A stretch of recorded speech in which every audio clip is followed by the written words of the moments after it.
So today I have a mystery. I don't know much about it. I just know it has to be kept frozen and you cannot drop it. So interesting what that is. I guess we will find out. And as I promised in my last video I made yesterday, was it yesterday? I actually do know what this is. And the heck's that? Thank you. Oh, that's nice. Yeah, you know what? So this is a helicopter I said I would buy. Well, I said I bought. It is called the Hero-Copter by a company called Rage RC. As you can see, I got mine in the Coast Guard design, and they offer this series in 4 different designs. You can get Coast Guard, Police, Sheriff, or SWAT. And I liked the Coast Guard one the most, so that is the one I got. So, anyways, unlike in my other videos, I'm just gonna get to the point and open it, because that's what you care about.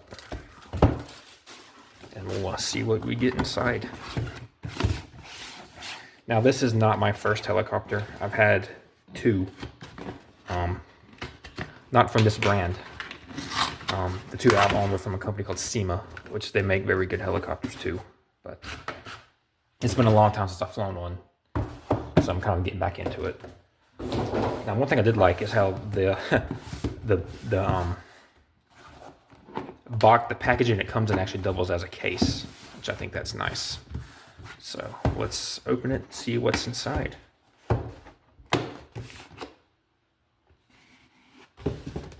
See, so you get an instruction manual. It shows all the specs, so I'll leave it there for a second because you can pause it and look at it if you want to. Let's see if it's detailed. It is detailed, and it's fairly thin too. So I'm wondering if it's not multi-language. It is not multi-language. It is just English.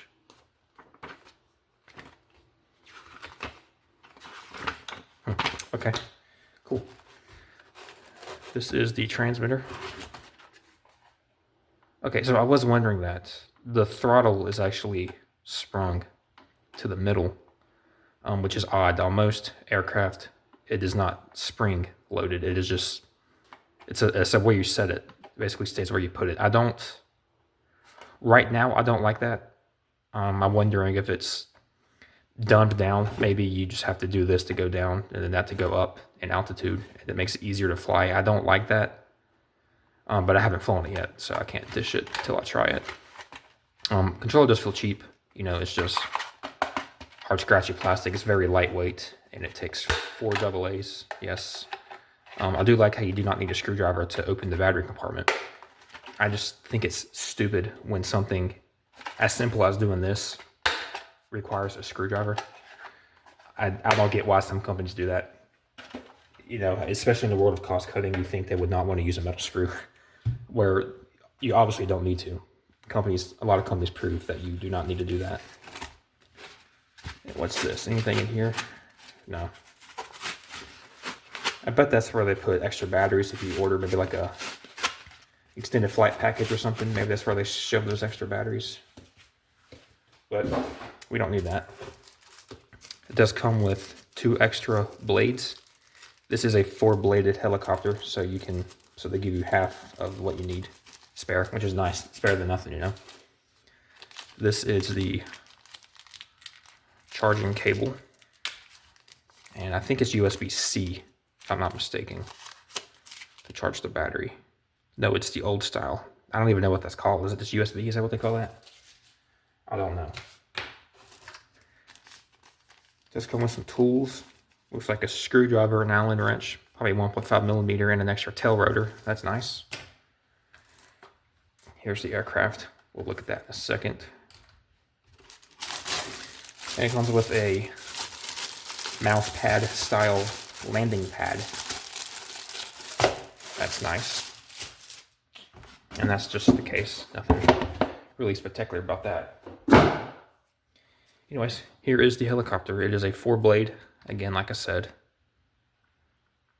And the reason I was attracted to this, and the reason a lot of people will be attracted to this, is the appearance.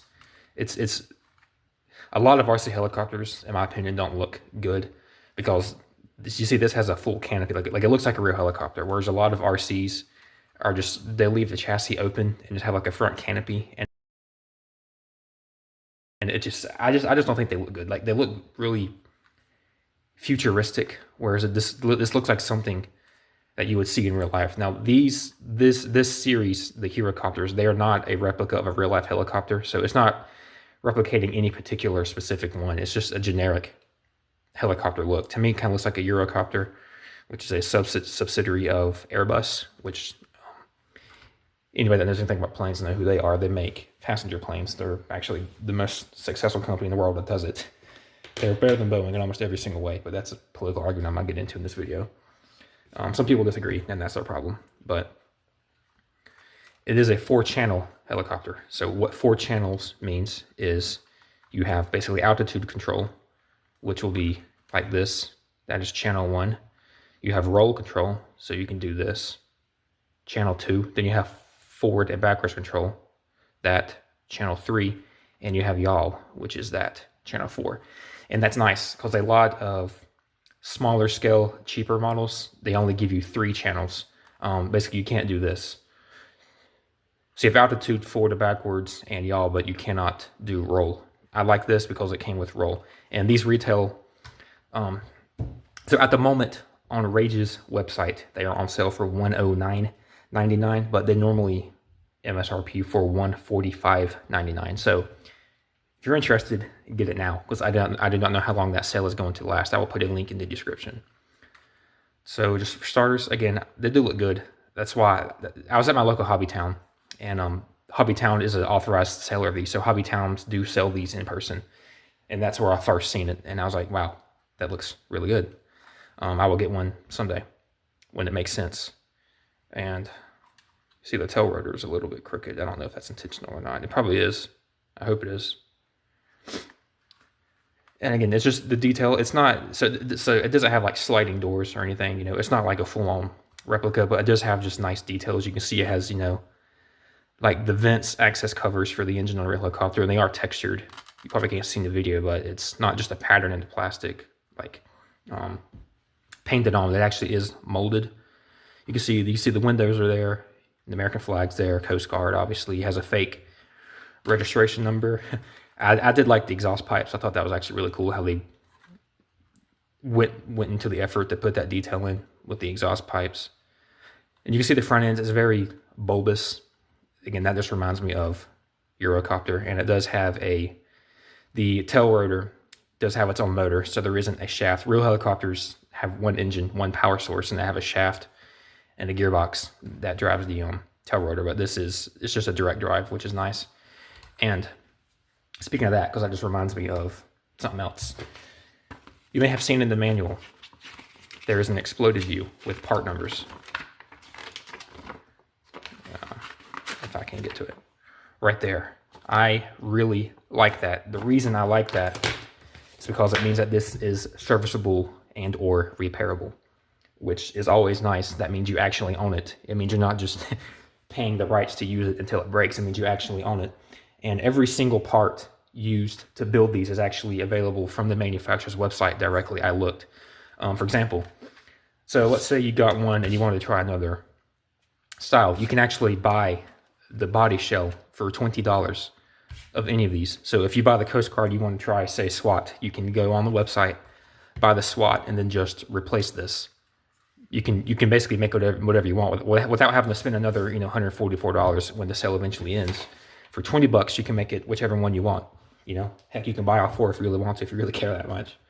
And again, like I said, every part used to make it is actually available. I looked. You can actually buy extra landing gear. The motors are actually replaceable too, which I really, really liked. The fact you can replace the motors, because motors, like any moving part, eventually will wear out. The circuit board, all the electronics can actually be replaced. The servos.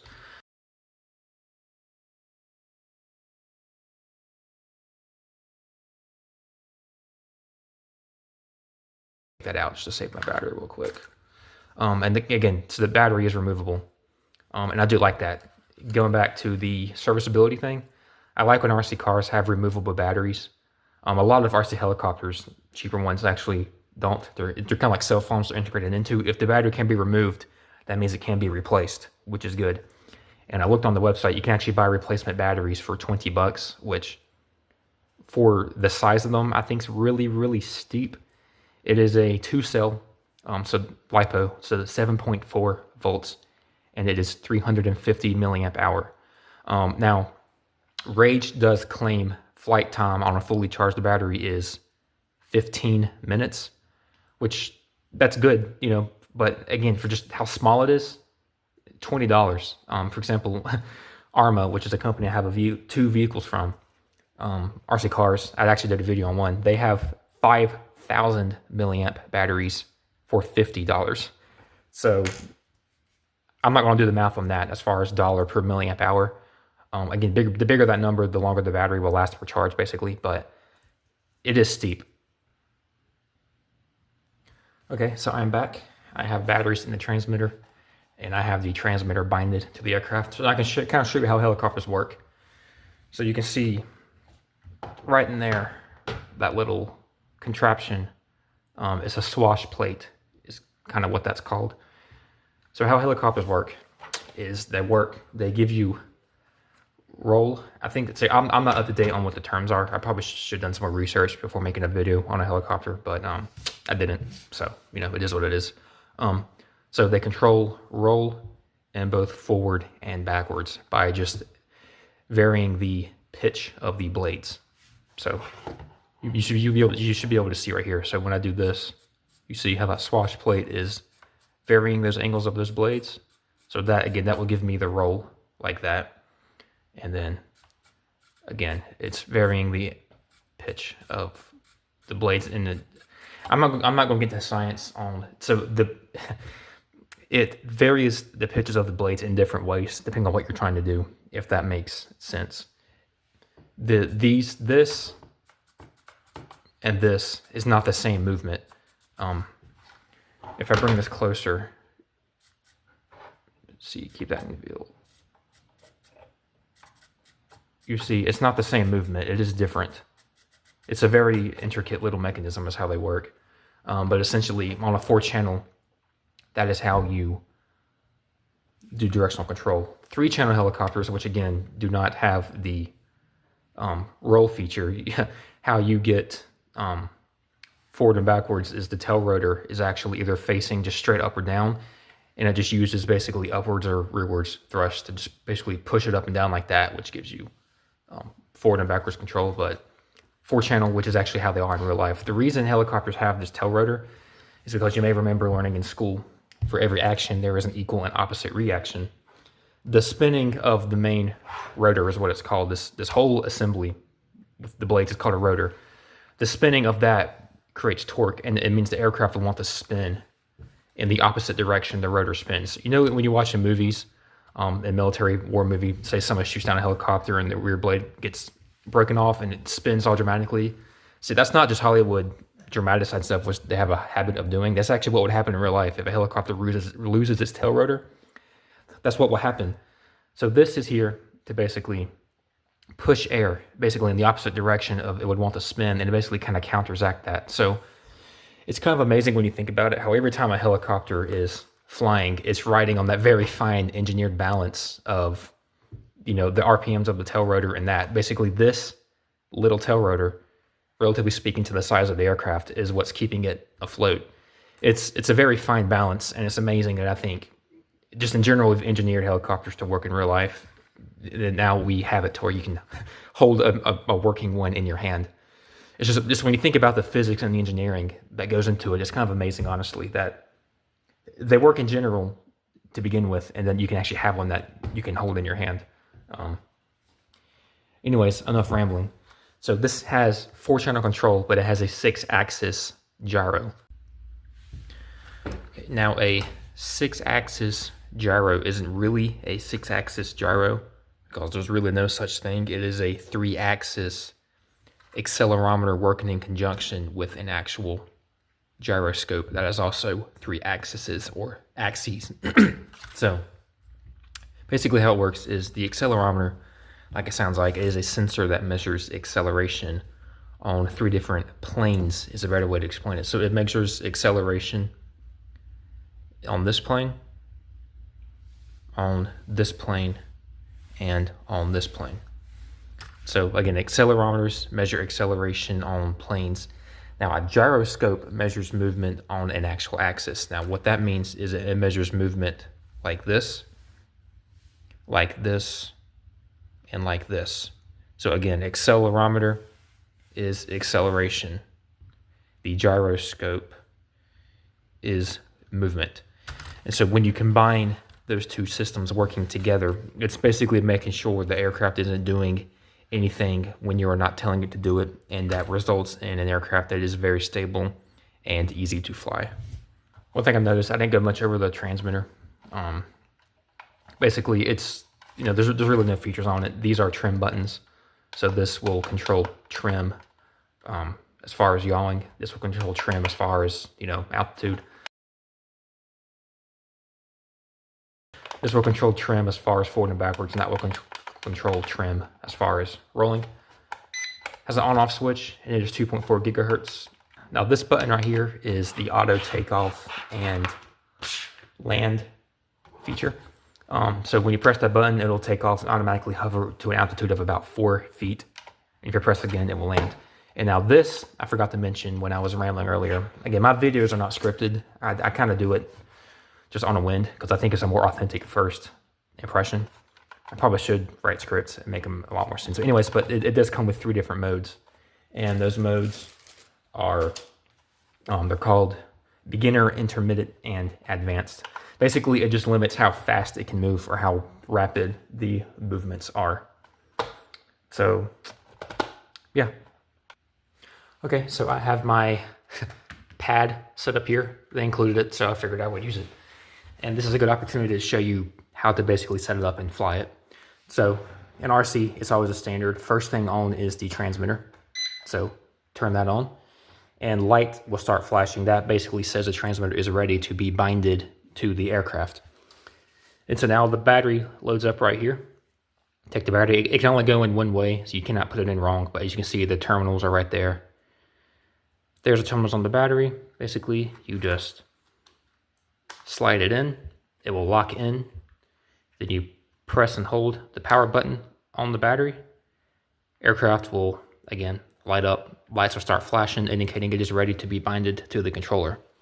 And so now, to bind, push the throttle stick all the way up till you hear a beep. Pull it down till you hear a beep. And now it's ready to be flown. And so now you have to, a lot of aircraft, modern ones have, it's called a motor lock feature. Basically, it prevents you from taking off accidentally. So how to unlock this aircraft is you pull both sticks out. And you can see that starts it up. And so now we are ready to fly.